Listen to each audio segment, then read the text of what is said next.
Good evening, everyone. A very warm welcome to the second session of the online course Quintessence of Being, Examining Existence and Experience, organized by the Consciousness Studies program at the National Institute of Advanced Studies, Bangalore. This course is designed under the guidance of Dr. Sangeetha Menon, Dean of the School of Humanities at NIAS, and by researchers from the Consciousness Studies program.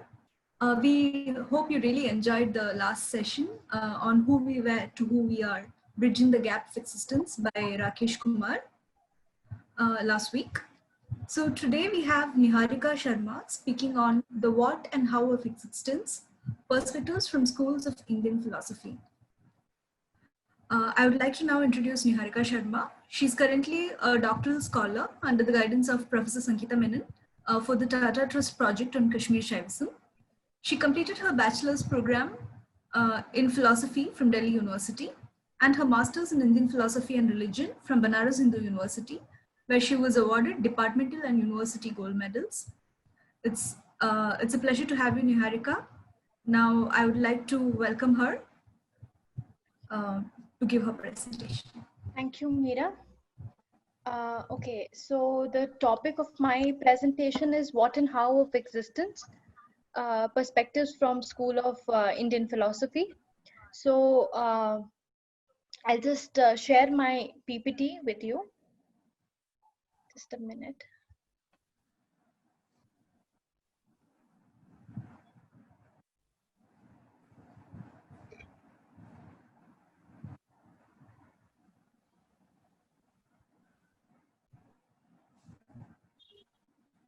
Okay. Yeah. Is it visible to you, Meera? Yeah, could you just increase the size of the screen, like full screen? Yeah. Is it better? Yeah, good. I'll start with my presentation now. The topic that I've chosen for this mini course series is what and how of existence, perspective from Indian philosophical schools. So when I say what and how, that means what is for like ontology and metaphysics. So ontology here means philosophical study of being or the nature of being, or simply the question of what there is. And metaphysics is a philosophical branch which examines the fundamental nature of reality. So what in my presentation will touch upon the ontology and metaphysics of some schools, and how part is actually epistemology, the theory of knowledge or the valid means of knowledge, or the epistemic tools that I'll be talking about for some particular schools. So now the content of my presentation is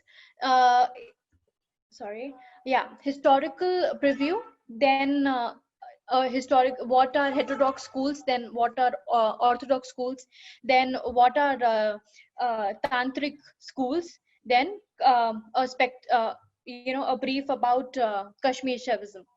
So now moving further, the historical perspective.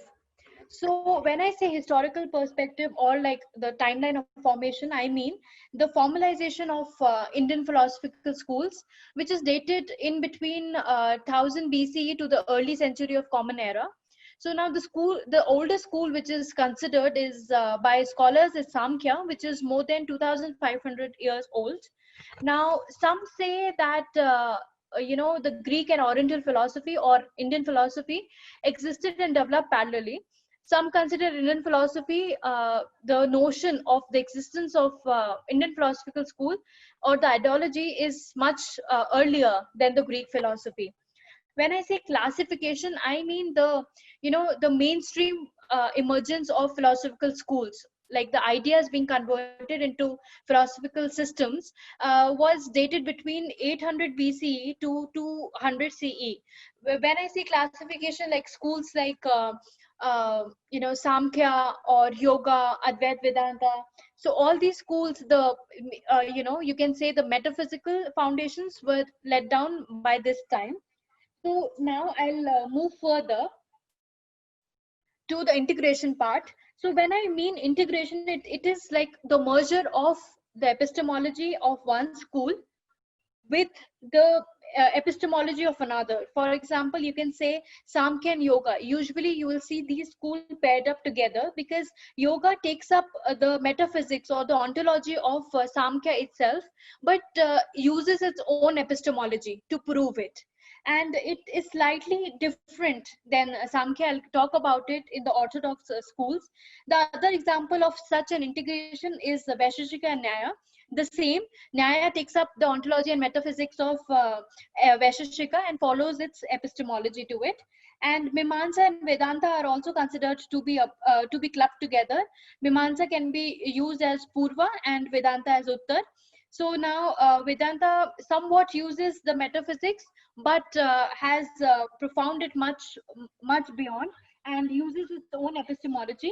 Now, this is not only for orthodox schools. You can also see a merger between cults like bhakti cults like Shaivism and Shakta. For example, Kola is a brilliant example of such a merger. So where you see in Kola tradition, both the entities are given utmost importance. Now I'll move to heterodox or Gnostic schools.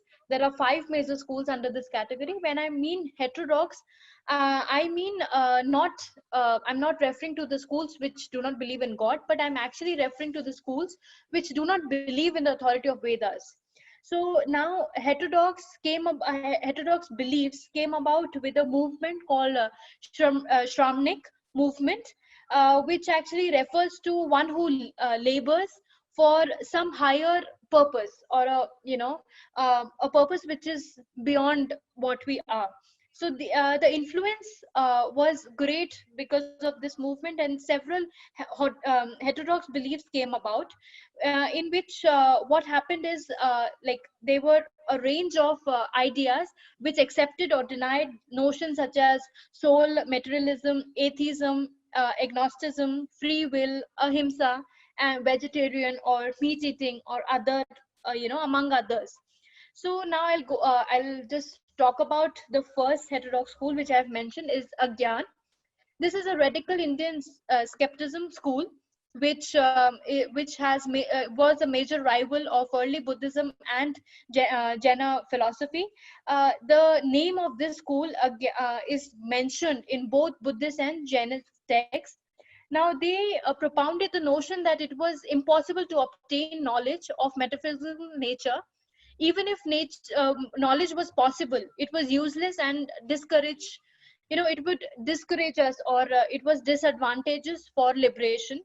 Then the other point that they were actually specialized in refutation without propagating any positive doctrine of their own. The other school that I want to talk about is Ajivika, which was founded by Makhali Gosla. It is rivals again with Buddhist and Jaina. Now, the original scriptures of this school are currently not available or probably lost, but you can find this name as an opponent in some of the texts of Charvaka or Jain. Now, they were atheist, and they thought that karma doctrine was a fallacy. So now I'll shift to Charvak, the famous philosophy whose a traditional founder was Brahaspati. You can also refer to Brahaspati as the mythological character in Hindu scriptures as the guru of Asuras. So the philosophy of this school is eat, sleep, and marry. Now, this school was around about found in the Mauryan period.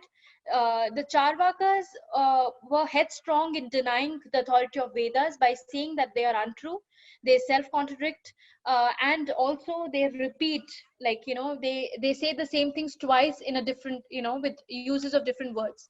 They equally criticize Buddhist and Jaina philosophy, mainly because Buddhist and Jaina philosophy both said that they believed in karma theory and also in liberation, and they thought that we are we are trapped in this body and we need liberation. Charvaka didn't believe in this philosophy at all and was headstrong in criticizing both these philosophies.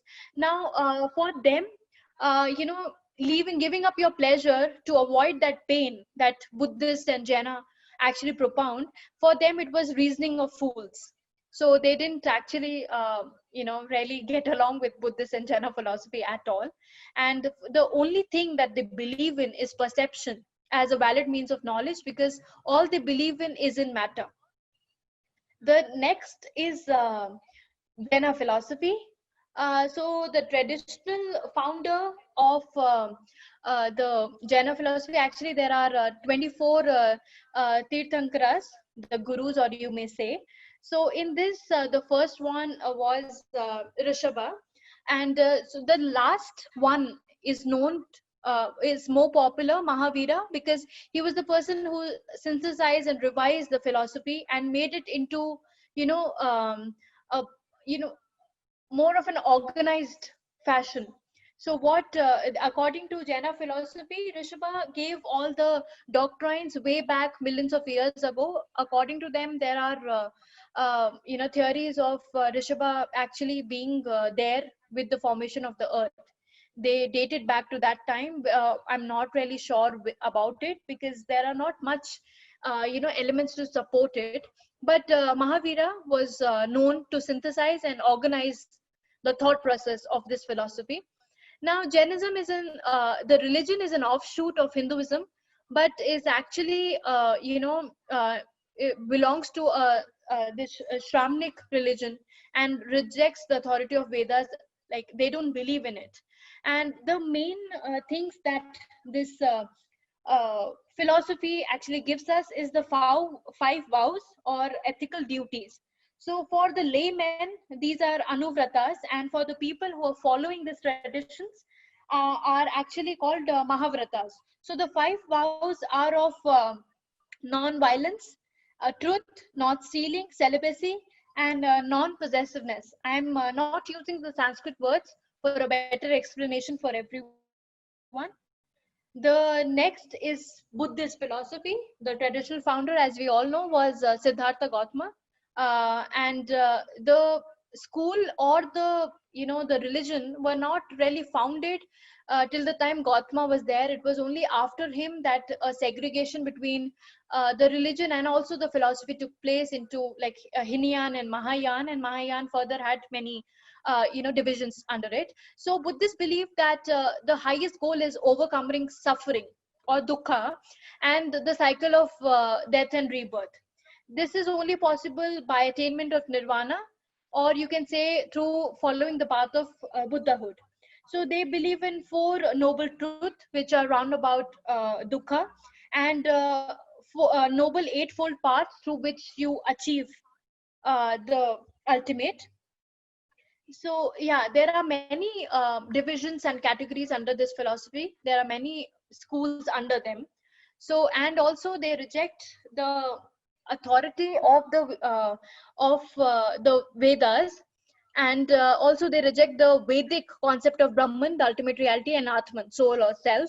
And I have written here Hindu philosophies. I actually, by Hindu, I'm indicating the orthodox part of the school. So now Buddhists only accept two valid means of knowledge, which is perception and inference. So now I'll jump to the orthodox or Astic, the major six schools of like orthodox uh, ideology. I'm sorry about that. Yeah. So the Orthodox here, Astic, I don't mean by saying that, oh, they believe in God. Here, there are 3 pointers that I want to bring to your notice. The first one is whether it believes in the Vedas as a valid source of knowledge. The other is whether the school believes in the premise of Brahman or Atman, or whether the school believes in the afterlife or Devas. So here are 6 schools which believe in the authority of the Vedas. And also the other 2, some believe, some don't. So there are Sāmkhya and Yoga, as I was mentioning earlier, Vaisheshika and Nyāya, Mīmānsa and Vedanta. So in this presentation, I'll be talking about Sāmkhya school, Nyāya and Vedanta, as I have a limited amount of time, so I won't be able to discuss the other schools. So now I'll jump on to Sāmkhya philosophy. Now, the founder of this tradition is sage Kapila. You can find the reference of this sage in the Vedas quite often. Even Shankaracharya, the founder, the propagator, I'm sorry, the propagator of Advaita Vedānta refers to his name, sometimes to criticize him, but also sometimes to glorify, the Vedas, to say that okay, they are true. So Sage Kapila was also quite popular with Shankaracharya's commentary on in Brahma Sutra against the school, to refute it, to criticize it. Now I'll move further. What the school is about? It is actually it's a rationalism school with a dualist and atheistic theme. So here rationalism means that a practice or a principle basing opinions and actions on reason and knowledge rather than on religious belief or emotional responses. I say why it's dualistic in nature, because it believes in two ultimate realities, Purusha and Prakriti, conscious and matter, or you can say, Jeev and Jada. So now the other thing is yoga philosophy shares the same metaphysics, but they have, a different epistemology with it, and they have, they have accepted a personalized theistic theme for themselves. So they differ in Sāmkhya in such a way. Now here Sāmkhya has two ultimate realities, which is consciousness and matter, as I was saying.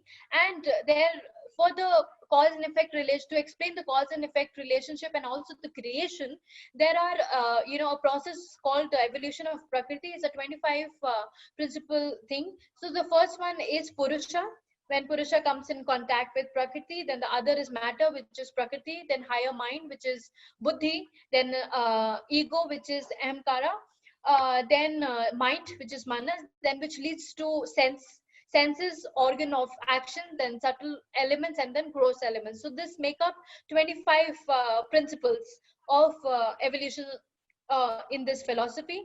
The other point that I want to mention is that Sāmkhya believes only in three valid means of knowledge, which is perception, inference, and Shabda Pramana. Now I will go to Nyāya philosophy. So here Nyāya philosophy, the traditional founder of this school is Gautama. Gautama was, you can say, is also very, what you may say, he was an arch rival of Shankaracharya, because both of them, differed in their thinking process. And you may find a lot of references to the name Gautama itself in Brahma Sutra, if you have a chance to go through it. So this is a realism school. Now, when I say realism, it's because they believe, or they practice of accepting a situation as it is and bring, and being prepared to deal with it accordingly. Or it's, they have a quality of representing like a thing or a person in a way that is accurate and true to life. So that's why it's a realism school. It also highly emphasizes on the analytic and logical part. This school is also known as the logical school in Indian philosophy. If you have a chance to read about this philosophy, you'll be amazed by how deep their logical aspect is, and which is still unknown. So now I'll shift to what they believe in. They say that the human suffering is a result of, mistakes, by activity of wrong knowledge. Now they have a concept of wrong knowledge and correct knowledge, and moksha for them is only a state which is gained through right knowledge, and correct knowledge is like it is discovering and overcoming one's delusion and understanding true nature of self, soul, and reality.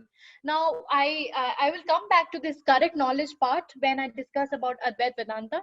So I'll just conclude of this school by saying that this school believes in four means of knowledge, which is perception, inference, comparison, and verbal testimony.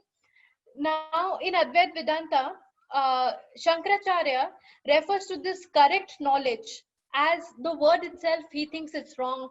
He thinks that knowledge is not true or false. So he, like that, he refutes Nyaya even to the minutest forms.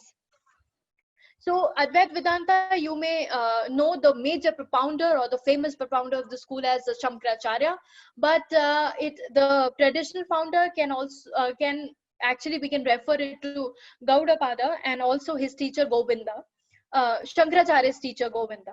So now the basic philosophy that this school propounds is that that Brahman alone is ultimately real, and whatever we see is because of Maya. So they believe in a concept of superimposition, where Maya is superimposing on Brahman and creating what we see, which is all an illusion according to them. So this philosophy is based on three canons: the Upanishads, the Brahma Sutra, and the Bhagavad Gita. The Vedanta school has actually 6 branches. The first is the Advaita Vedānta that I was referring to. It's a non-dualist school. Then is Vishishta Dvaita, which is monism of the qualified whole. Dvaita means dualism. Dvaita Advaita, dualism, non-dualism. Then is Shuddha Advaita and Achintya Bheda Advaita.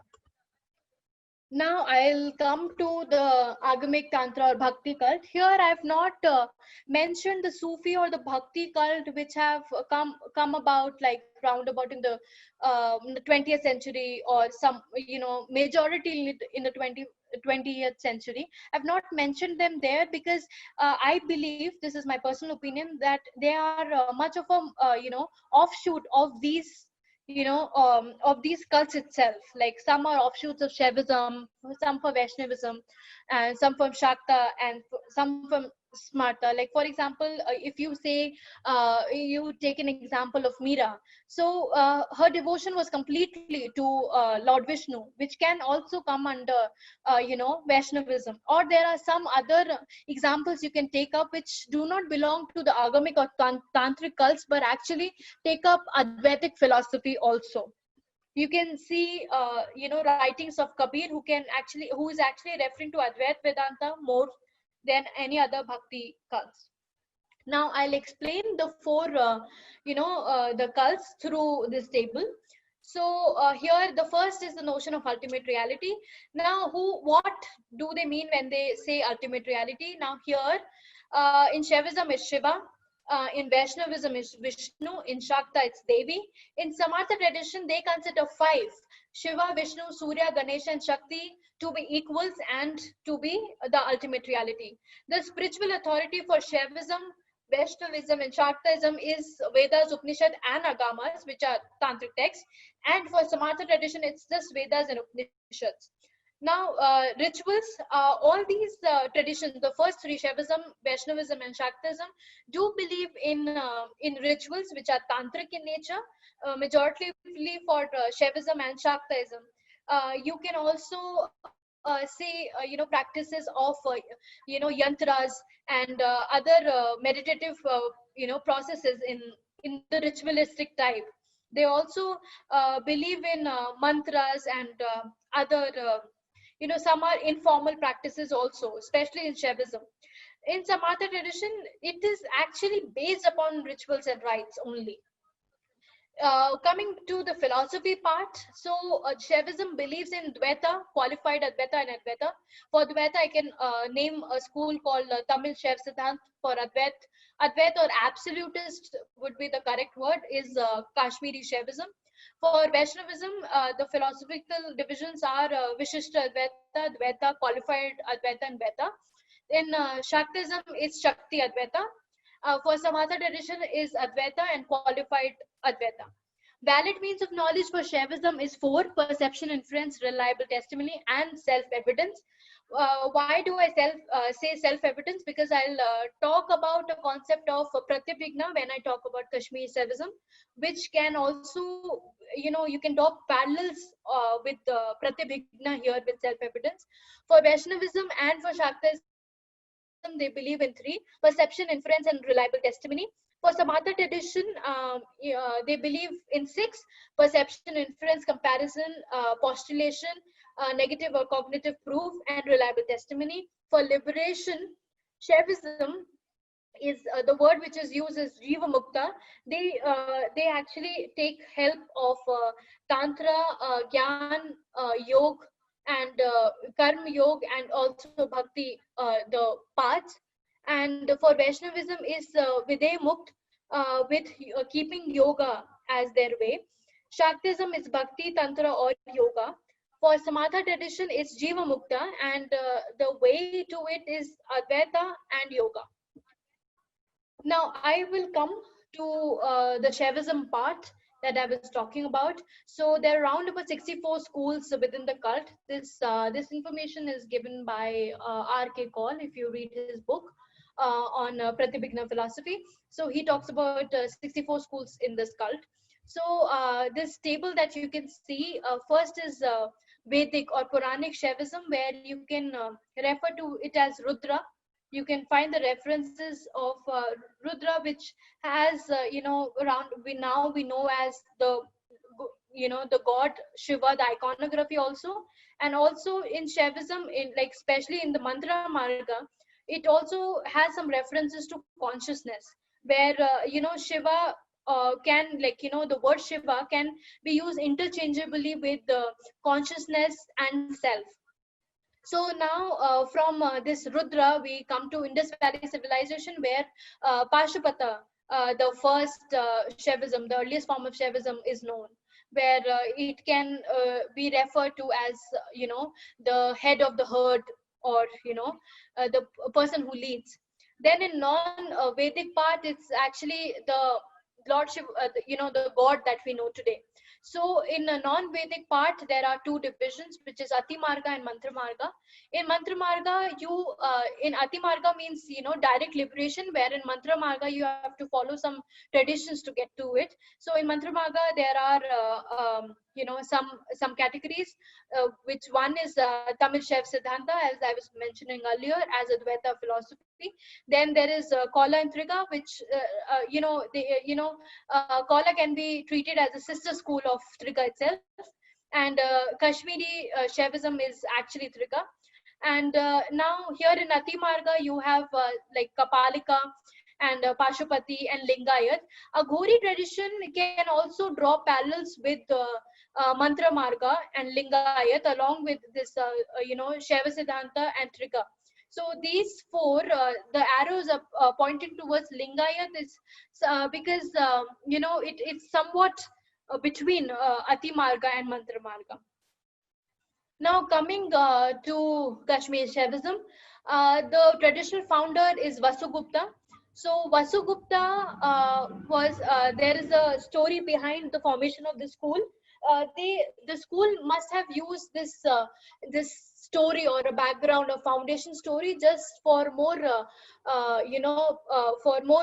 popularization of it. See, I want to also mention that Kashmir, this Shaivism, you can also find traces of Shaivism in Naga tradition, which was much beyond the formation of philosophical schools or these bhakti cults. And I want to mention that Shaivism, like the worship or understanding Shiva as the ultimate reality, has been an undercurrent in Kashmir. It's more about that, even when in 3rd century, when Buddhism entered Kashmir, and through trade routes of presently the areas from China and Pakistan, you can see that Buddhism became more and more popular. So there are some scholars which mention that Shankaracharya traveled round about in 8th century Kashmir to have a debate, an argumentation with Buddhist scholars, and had defeated Buddhism. And somehow with the influence of Advaita, in 9th century, taking help of the Shaivism, undercurrent of Shaivism, and also the new concept of absolutism, this school was formed in 9th century. But Kashmir Shaivism philosophers do not believe in this theory. So I was talking about Vasugupta. So it is said that Lord Shiva visited Vasugupta in his dream and told him about the Shiva Sutras, and they were also engraved and written on a mountain, Mahadev mountain, from where Vasugupta copied and made the foundational text of this philosophy school, the Shiva Sutras. After Vasugupta came about Somananda, who wrote Shiva Drishti, the ontology or metaphysics of the school. Utpal Deva wrote the famous Ishvara Pratyabhijñā Karika, and forming, Utpal Deva actually brings about the concept, the notion of Pratyabhijñā, or recognition, into the mix. Abhinav Gupta, as we all know, followed Utpal Deva and wrote Ishvara Pratyabhijñā Vimarshani, among various texts that he wrote. And what about Pratyabhijñā in a more systematic fashion. And then Shemaraja, who followed Abhinavagupta and was a disciple of Shemaraja, and he also wrote Pratyabhijñā Hridayam, and he explained Abhinavagupta's work more. So this was about the formation. Now, when I say what is in the name, so the first director of KSTS, the publication house which published scriptures of Kashmir Shaivism, Mr. Chatterjee, Dr. Chatterjee, gave this name Kashmir Shaivism because he believed the major propounders and philosophers were born in Kashmir, so he gave the name Kashmir Shaivism. The other name which people know this philosophy is with Pratyabhijñā, but K.C. Pandey usually says that it's like if you call this philosophy just Pratyabhijñā, it's just more like calling India Delhi. Like India is much beyond what Delhi is, but Delhi is a part of it. So like that, Pratyabhijñā is just a notion which is a part of the bigger philosophy. Now, when I say integration of all, so this school has brought about other ideologies, other Indian philosophical thought processes under its ambit, has improvised and nourished itself with it, and brought about and developed better understanding and better theories.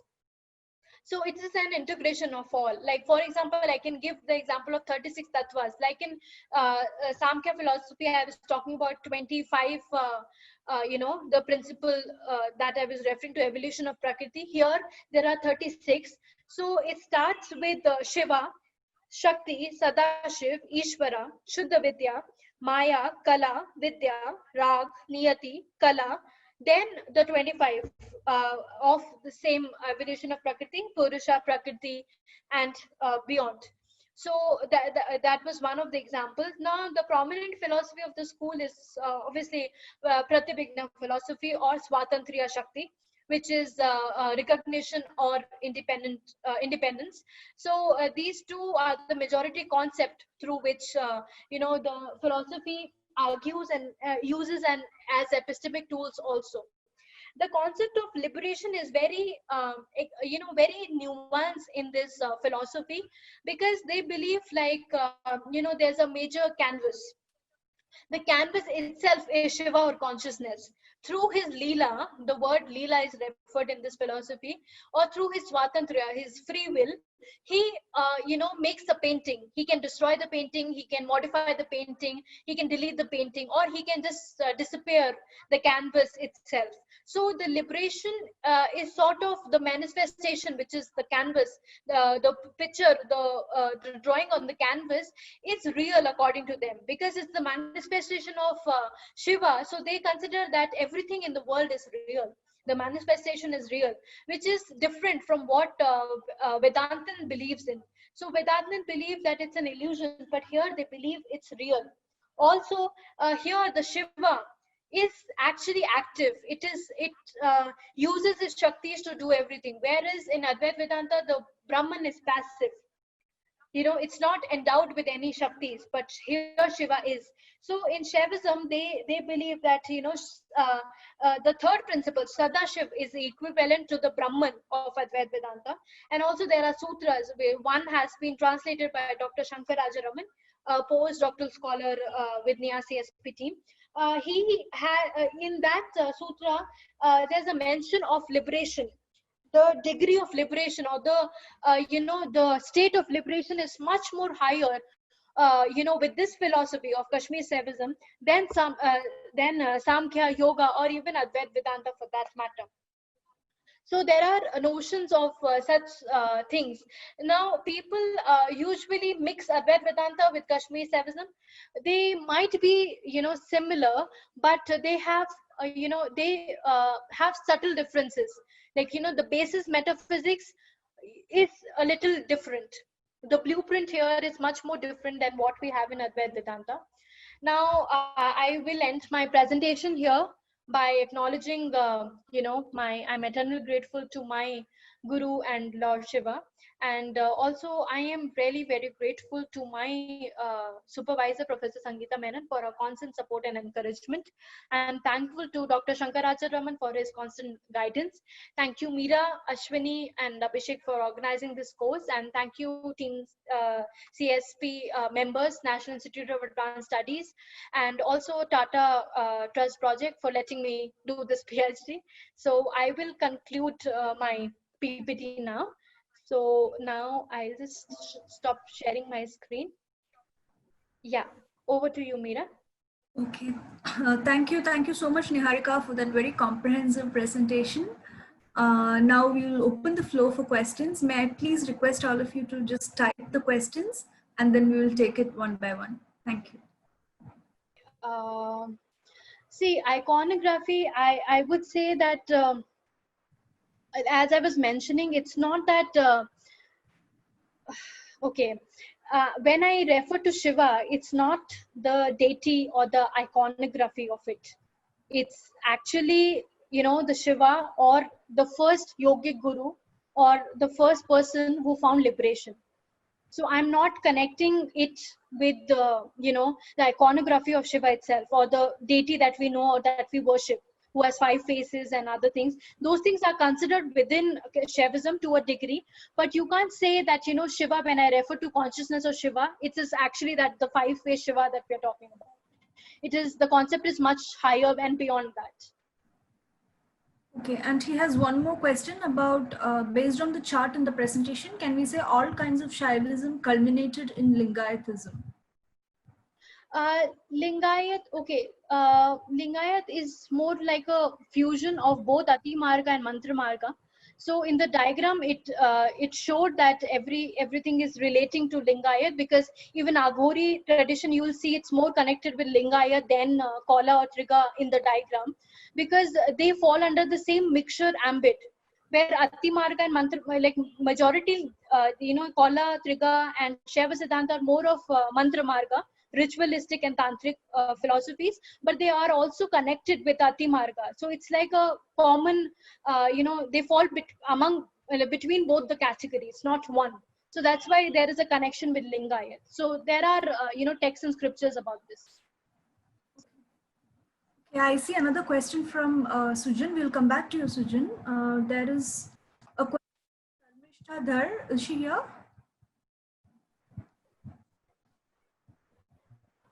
Wait, I'll just try to unmute her. Is she there? Yeah, Sharmishta? I'm trying to unmute her. Okay. Or you could just respond to the question.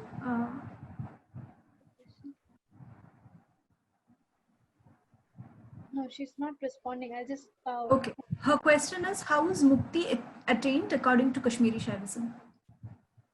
Mukti, I think when you realize you are Shiva, you are Mukta, I think. There's nothing beyond that in Kashmir Shaivism. It's a fusion of Bhakti and Jnana together. It is more of, I can say it's my way of living, where you know, when you realize a Shiva, you are Shiva itself, you are Mukt. There's nothing more to it. Okay. Yeah. Now there is a very interesting conversation in the chat between Manu Ravindran and Sangeetha ma'am. So Manu has asked the question, can you please define liberation in the multiple schools of thought? So the question is largely about liberation. And Sangeetha ma'am has also answered it. Niharika, would you like to read up on it? Ma'am's response is there, and if you would like to add, you can also add something. Yeah. Okay, I'll read it. Just the absence. Oh, okay. Yeah, liberation itself is a big notion. Like, you can just say, like in Sāmkhya, it's more like, you know, identifying yourself with not prakriti, unconscious or jada, or the matter, but with consciousness. In Advaita Vedānta, it's just with the neti tradition and, you know, rising above the Maya and realizing you are Brahman, which is Satchit Anand. You know, you can't define him much. And in Shaivism, it's more like that you are Shiva. So liberation is a huge concept. So liberation, only the concept notion of liberation comes after you say that, okay, when the epistemological tools, when the school is defined, then the end goal for all Indian philosophy schools is liberation. That if you use this metaphysics and these tools, this is where you're reaching. So each school has a different notion. So yeah. Okay, so this is definitely a very interesting question as well. So Sangeetha ma'am is also here, ma'am. Would you like to say something? Sangeetha ma'am? Yeah. Ma'am, sorry. Yes. Thank you, Meera, and thank you, Niharika, for an excellent approach to Indian philosophy. No, I just wanted to say a few lines in general to the number of questions which I am seeing in the chat. And I also see that the people who are asking these questions are from very different backgrounds, perhaps very different motivations to ask such questions. Please understand that philosophy is fundamentally a discipline which allows us to think beyond. And I think that's what Niharika Sharma tried to present to you today. So there are many other sub-disciplines in philosophy, but philosophy as a discipline helps us to ask fundamental questions, and which is also, I guess, the goal of this course.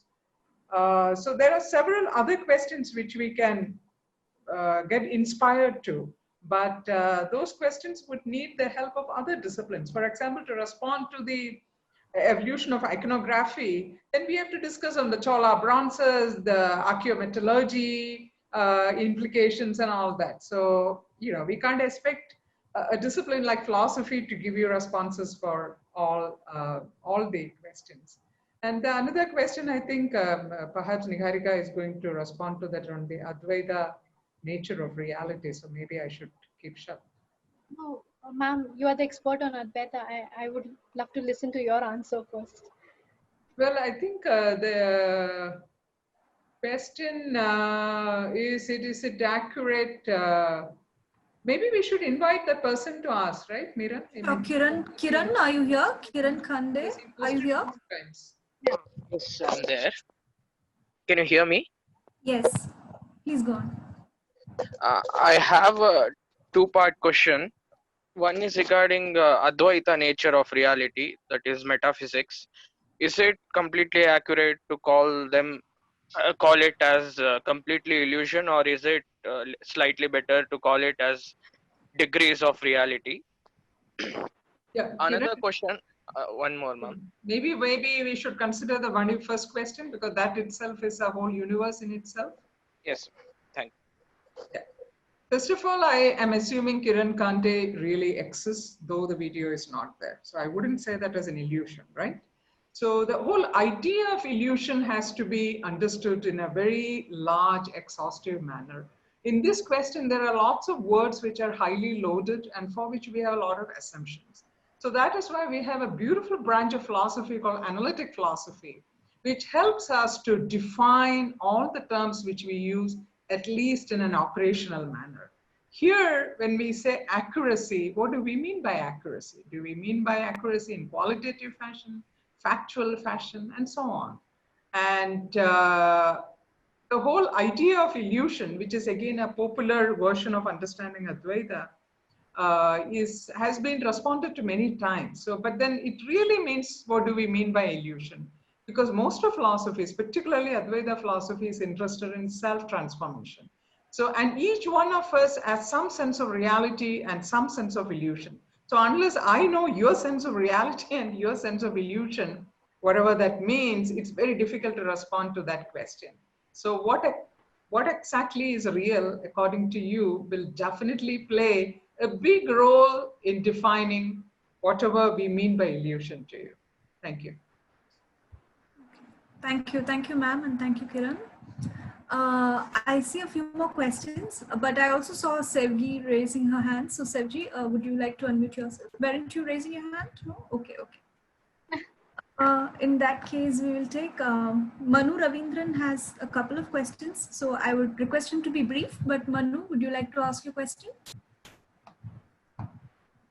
Manu Ravindran, are you here? Yeah, I'm unmuting him. Yeah. Can you hear me? Could you speak a little louder? Yeah. Can you hear me? Yes. Yeah, so I was, a friend of mine spoke to me about Sri Vidya rituals. So he's also in the call. So I just wanted to ask if you can talk a little more about Sri Vidya practices and how it's different from other meditation techniques. Yeah. Okay, I'll just make one thing clear. I'm not a tantric practitioner. I don't do tantric practices. I don't follow yantras and Shaivism and Shakta cult in a tantric fashion. I believe more in the theories. But Shri Vidya is actually one of the practices, not in Shaivism, but in Shaktaism, where yantra is used. And What is you have yantra? yantra, it's like we have iconography, right? You see image of Devi, like in pictures and like maybe in a piece. But yantra is more like you must have seen it. Like there are copper thin plates where some lines are drawn, like some yantra is drawn. So I can't define it much if you haven't seen Okay, it. sure, no problem. So through that yantra, you actually call upon the Devi through meditation and other tantric practices to to achieve some of the not samadhi is the end goal, but byproducts also, where you get some kinds of shaktis, like for example you enhance your memory or your concentration power or the ability of intuition. So such things are the byproducts of reaching to the goal of samadhi. So Sri Vidya, I am not an expert in that. I won't be able to comment much on it. Okay, thank you. Thank you. And there are couple of questions on iconography. So I think ma'am has responded specifically by saying that on the culmination of Shaivism philosophies, well, Basava's philosophy was one of the most powerful forces in a contemporary manner, brought in theology, philosophy, and social practice to respond to all kind of hegemonies. I think that kind of summarizes answer for all questions on that. So yeah, that I think, okay, Pratyush Ranjan has a question. Pratyush, are you here?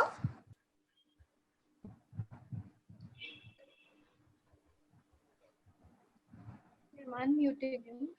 Yeah.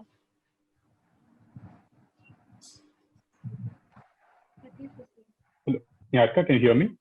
Yeah, I can hear you. Yes.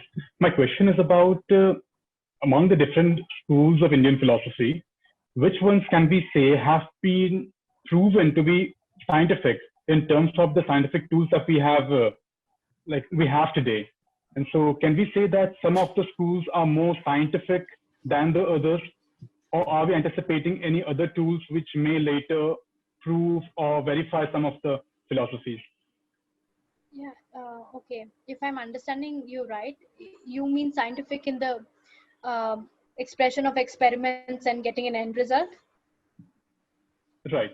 For example, the Charvaka school, I've heard that some people used to dismiss it to some extent, but now with the advances in present neurosciences, etc., it has been proved to be somewhat scientific in what it says. Possibly, I'm not sure. I'm not an expert in these topics. Whatever you like to say.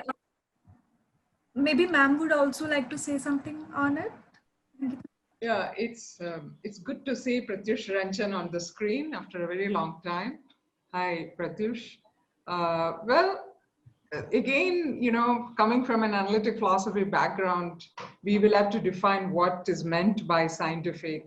Is it scientific in the Kuhnian sense of falsifiability, or is it scientific sense of parsimony, replicability? So then from each point of view, we can give a different answer.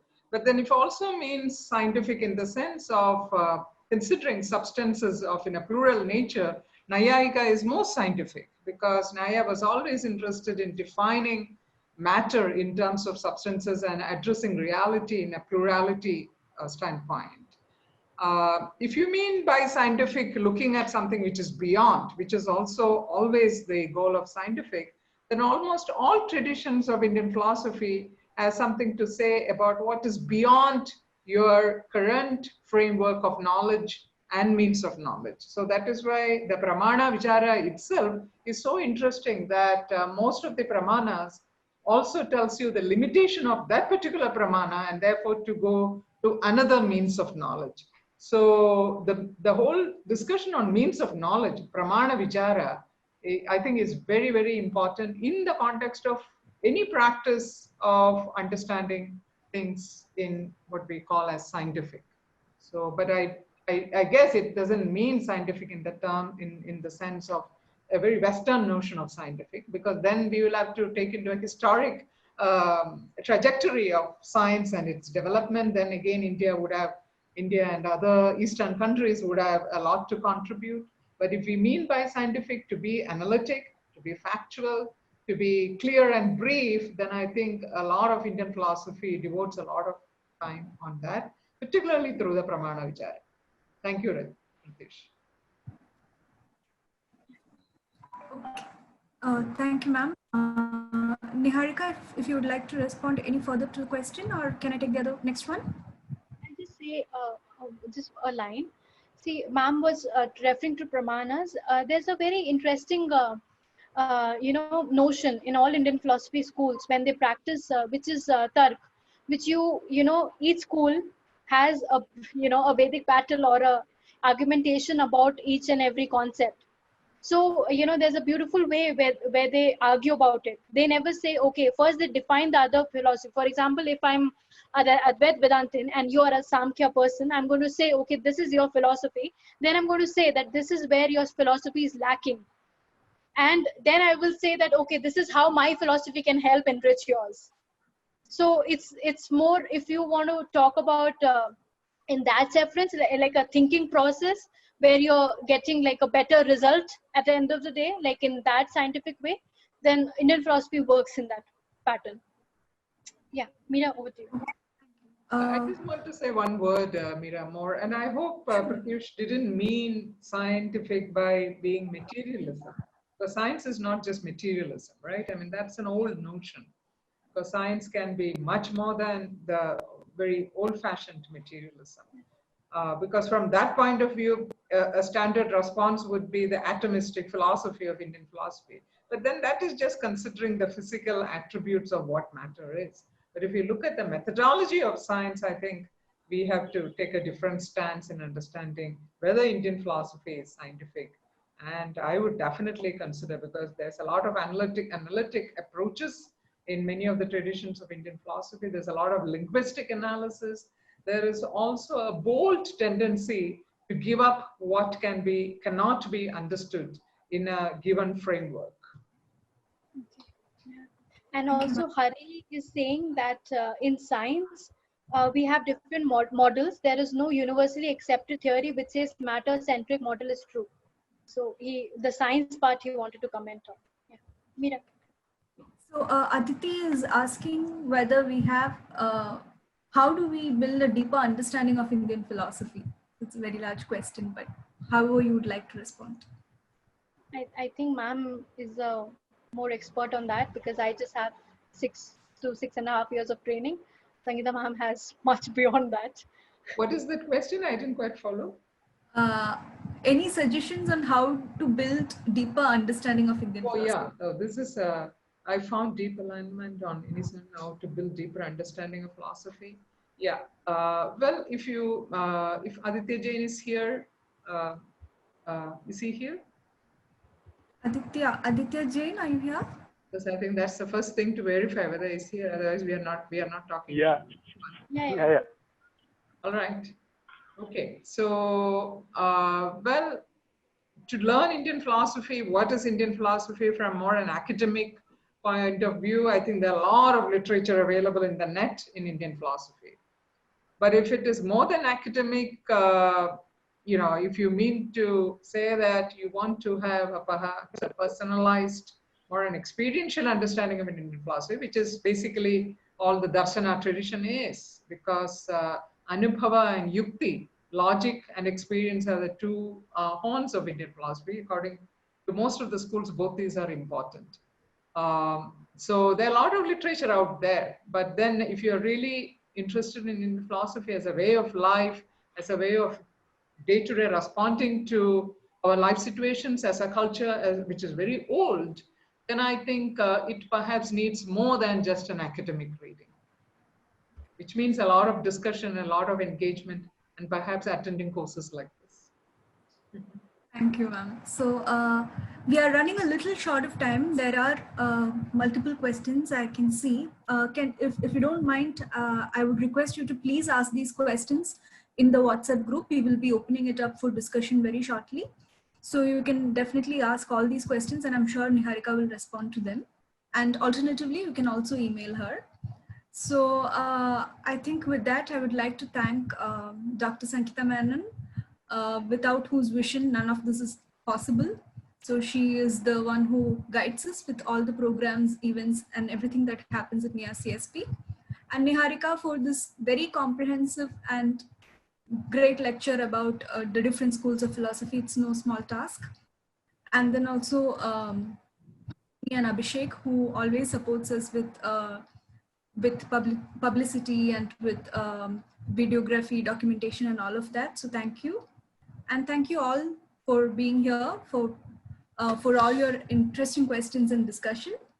And next week, we will see you with well-being and happiness, what questions from psychology. It was a lecture given by Priyanka Shekhar.